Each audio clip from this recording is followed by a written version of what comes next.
अब हम speed control के फर्स्ट मेथड को डिस्कस करते हैं, which is armature resistance control. इस मेथड में क्या होता है, आर्मेचर की सीरीज़ में एक वेरिएबल रेजिस्टेंस कनेक्ट करते हैं।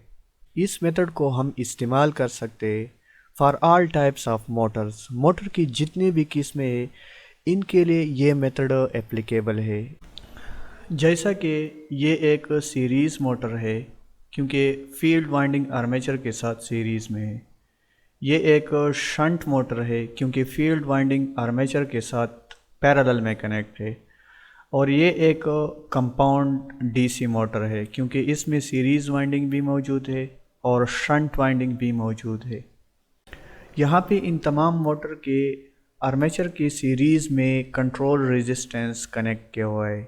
जैसा कि सीरीज़ मोटर के आर्मेचर के सीरीज़ में ये वेरिएबल रेजिस्टेंस कनेक्ट किया हुआ है, इस तरह शंट मोटर के आर्मेचर के सीरीज़ में भी कंट्रोल रेजिस्टेंस कनेक्ट किया हुआ है। और इसी तरह कंपाउंड मोटर के आर्मेचर में भी ये कंट्रोल रेजिस्टेंस कनेक्ट किया हुआ है।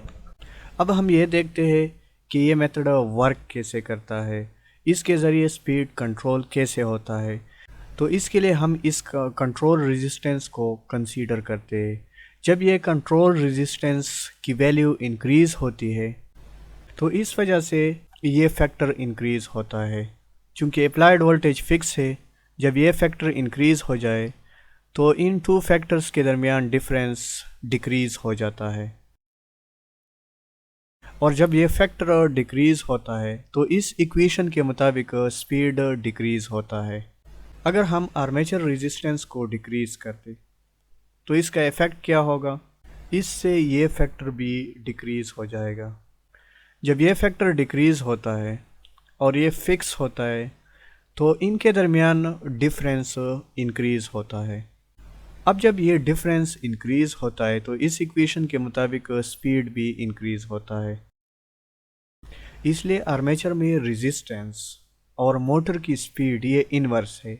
जब आर्मेचर में रेजिस्टेंस इंक्रीज़ होता है तो इसकी वजह से स्पीड डिक्रीज़ होता है, और जब आर्मेचर में रेजिस्टेंस डिक्रीज़ होता है तो इसकी वजह से स्पीड इंक्रीज़ होता है। अब इस मेथड की सर्टन डिसएडवांटेजेस है जिसको हम यहाँ पे डिस्कस करते हैं। नंबर 1, जब हम आर्मेचर में कंट्रोल रेजिस्टेंस इंसर्ट करते हैं तो इसकी वजह से एक्स्ट्रा पावर लॉस हो जाता है। जैसा कि इस केस में ये एक सीरीज़ डीसी मोटर है, इसके आर्मेचर में हमने कंट्रोल रेजिस्टेंस इंसर्ट किया, और जब इस कंट्रोल रेजिस्टेंस की वैल्यू इंक्रीज़ होती है तो इनपुट पे जो इलेक्ट्रिकल पावर इन होता है, इस इनपुट पावर का ज़्यादातर हिस्सा इस कंट्रोल रेजिस्टेंस में लॉस हो जाता है। इसलिए इस मेथड की डिसएडवांटेज ये है कि इसकी वजह से पावर लॉस में इंक्रीज़ आ जाता है। और दूसरी डिसएडवांटेज ये है कि जब यहाँ पे पावर लॉस इंक्रीज़ हो जाता है तो इसकी वजह से एफिशिएंसी डिक्रीज़ हो जाती है।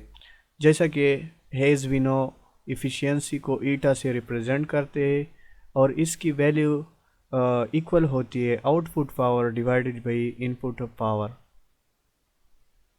अब चूंकि इनपुट पावर का ज़्यादातर हिस्सा इस कंट्रोल रेजिस्टेंस में लॉस हुआ तो यहाँ आउटपुट पे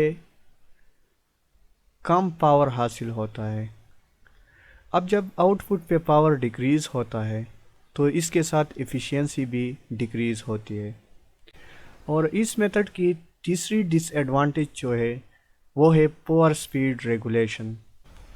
इसका मतलब ये है कि लोड के चेंज के साथ स्पीड में बहुत ज़्यादा चेंज आता है।